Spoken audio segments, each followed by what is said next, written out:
আমাদের শারীরভিত্তিক রাজনীতি যে বিষয়গুলো নিয়ে। আমাদের আজকে সমস্যা হয়ে গেছে যে রাজনৈতিক কেন্দ্রিককে আগে প্রধান দেওয়া। আসলে সবার তো আর সবসময় সামর্থ্য থাকে না যে আপনি রাজনীতি মানে আপনি সবাইকে ডাক দিবেন, রাজনীতি সবাই অংশগ্রহণ করবে এমন কিন্তু না। আমাদের দেশে কেউ আছে যে খারিজি চিন্তাভাবনা লালন করার কারণে আজকে ঢালাওভাবে সরকারকে অনেকেই কাফের বলে। তো এই জিনিসগুলো বিরত থাকা উচিত। আগে পবিত্র কোরআন এবং সহিহ হাদিস এবং সালাফদের বুঝ অনুযায়ী আমাদেরকে বুঝতে হবে জিহাদ আসলে কি? এবং রাজনীতি আসলে কি? আপনার রাজনীতি বলতে কি বোঝাচ্ছেন? আমি যতটুকু জানি যে আব্দুল্লাহ বিন আব্দুর রাজ্জাক ভাইয়া এটার সংজ্ঞাটা কিন্তু বুঝিয়ে দিয়েছে। রাজনীতি বলতে আসলে কি বোঝায়?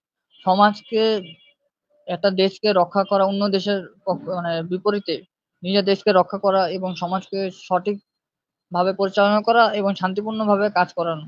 এটা হচ্ছে রাজনীতির একটা মানে সংক্ষেপে একটা পরিচয় বহন করে। এটাও এটা ডিটেইলস আলোচনা যদি চান বা বুঝতে চান তাহলে শেখ সালেহ আল ফাওজানের একটা বই আছে রাজনীতির উপরে, সিয়াসা আশ-শারিয়া নামে একটা বই আছে। এটা অনুবাদও হয়েছে। আপনার ওখানে মূলত মানে প্রাইমারি কনসেপ্টটা তুলে ধরা হয়েছে। আর ডিটেইলস যদি জানতে চান আব্দুর রউফ মাদানী হাফিজাহুল্লাহ একটা বই অনুবাদ করছে যে ইসলামের যুদ্ধ এবং তার মৌলিক নীতিমালা। এটাও অনুবাদ করছে, ওটা আপনারা দেখতে পারেন। আর আরেকটা বিষয় যেটা সবসময় আমি রেফারেন্স হিসেবে বলবো সেটা হচ্ছে মানহাজুস সালাফ এবং ফিতনাতুত তাকফির।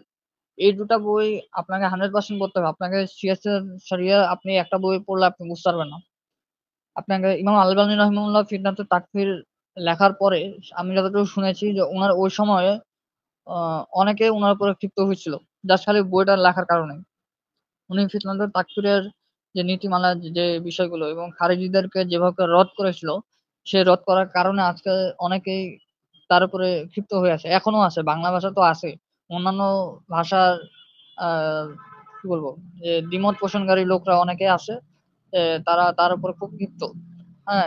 যেমন আমি একটা বলি, আ শিয়াদের বিরুদ্ধে যখন ডক্টর রাবি বিন হাদি আল মাদখালি হাফিজাহুল্লাহ আ উনি যখন বইটা উনি যখন শিয়াদের বিরুদ্ধে যখন বইটা লেখে, শিয়ারা এতটা ক্ষিপ্ত হয়েছিল যে তাকে আমি শুনেছিলাম যে তাকে মারার জন্য নাকি বা তাকে চক্রান্ত করার জন্য তাকে হত্যা করার জন্য অনেকে চক্রান্ত করার চেষ্টা করেছিল নাকি।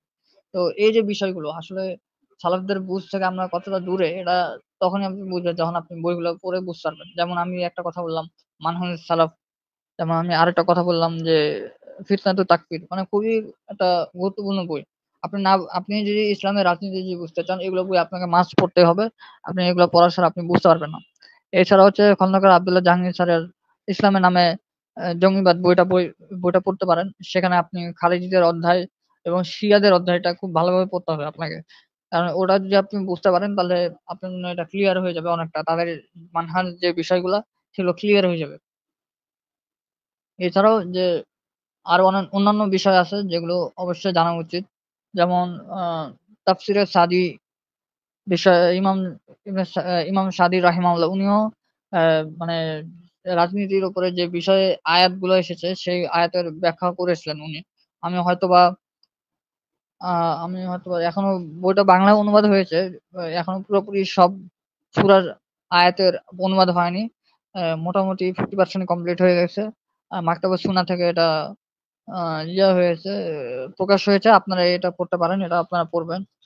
আমি আশা করছি যে ওখান থেকেও অনেক কিছু উপকারী বিষয় বা ব্যাখ্যাগুলো আপনারা বুঝতে পারবেন।